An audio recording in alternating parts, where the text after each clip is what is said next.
అదే విధంగా ఇక్కడ మనకి రిజల్ట్ తర్వాత ప్రతి ఒక్కరు మాట్లాడుకునేది మమతా బెనర్జీ ఓటమి గురించే. అసలు తన ఓటమి ఎందుకు జరిగింది అంటే తన జాతకం ప్రకారం మీరేం జెప్తారు గురువుగారు? మమతా బెనర్జీ గారి జాతకం అయితే మన దగ్గర లేదు గానీ, ఒక పాయింట్ చెప్పగలుగుతా. ఆవిడ ఎప్పుడు ముఖ్యమంత్రి అయినా, లేకపోతే ఏమైనా ఒకటి సాధించినప్పుడు, ఆవిడ సీఎం అయినప్పుడు, ఆ ప్రమాణ స్వీకార సమయాలు ఇవన్నీ మనం తీసుకునేటప్పుడు, దాన్ని బేస్ చేసుకొని కొంత గోచారం చెప్పడానికి అవుతుంది. ఓకే. గోచార ప్రకారం చేసుకున్నప్పుడు మనకు డెఫినెట్‌గా ఈ లాసెస్ ఆవిడకి కనబడుతోంది. ఇక్కడేంటంటే, ఈ అల్లర్లు ఇవన్నీ ఏవైతే జరుగుతున్నాయో, దీనిలో ఒక సంఘ విద్రోహ శక్తి అనుకోండి. దీన్ని అధిగమించి ముందుకు వెళ్ళాలంటే హిందుత్వంతో ముందుకెళ్తున్నారు. హైందవ ధర్మాన్ని నిలబెట్టడానికి ప్రయత్నం చేస్తున్నారు భారతదేశం అంతాను. అందులో భాగంగా అక్కడ బంగ్లాదేశ్‌లో దానికి వ్యతిరేకంగా, అంటే మనకు చెప్పాలంటే వెస్ట్ బెంగాల్‌లోని దానికి వ్యతిరేకంగా ఉన్నారు కాబట్టి దాన్ని ఖండించాల్సిన అవసరం ఎంతో ఉంది కాబట్టి, దానికి గాను బీజేపీ చేసిన ప్రతి ప్రయత్నం కూడా ఒక యుద్ధంలాగానే ఉంటుంది.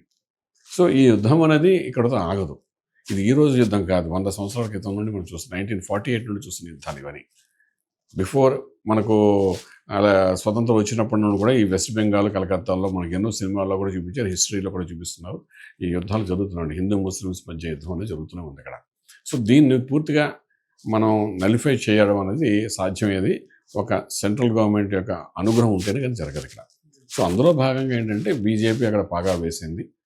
పాగా వేయడం కూడా చాలా కష్టపడింది. మనం అనుకున్నట్టుగా జాతీయ పార్టీ అయినటువంటి బీజేపీ కనీసం 15 రోజులు పూర్తిగా అందరూ అక్కడ ఉండడం, ఉండి చేయడం. అది కాకుండా ఇప్పుడు మనకు అమిత్ షా గారు ఎవరైతే మనకు మినిస్టర్ ఉన్నారో ఆయన యొక్క నేతృత్వంలో అక్కడ ముఖ్యమంత్రి గారు ఉంటారు. ఇది కూడా వెనకాల నుండి ఆర్ఎస్ఎస్ యొక్క ప్లాన్ ప్రకారం జరుగుతుందని చెప్పొచ్చు. బీజేపీ అనేది పైన కనబడే ముఖం, వెనకాల ఉండేదంటే ఆర్ఎస్ఎస్. డిసిప్లిన్డ్ ఆర్ఎస్ఎస్ అని కనబడుతుంది. సో, డెఫినెట్‌గా ఎప్పుడైతే అలా ప్లాన్ చేసుకుంటూ అమిత్ షా గారు ఏకంగా మొత్తం సిస్టమ్‌ని కంట్రోల్ చేస్తున్నారు అంటే, సీఎం ఉన్నా కూడా control by state will be by Amit Shah అన్నట్టుగా వాళ్ళు ప్లాన్ చేస్తున్నట్టుగా నాకు తెలిసిన విషయం. సో, అలాగైనప్పుడు మాత్రం డెఫినెట్‌గా వితిన్ 3 మంత్స్‌లో అన్ని ఆధారాలు బ్లాక్ అయిపోయే అవకాశం ఉంటుంది.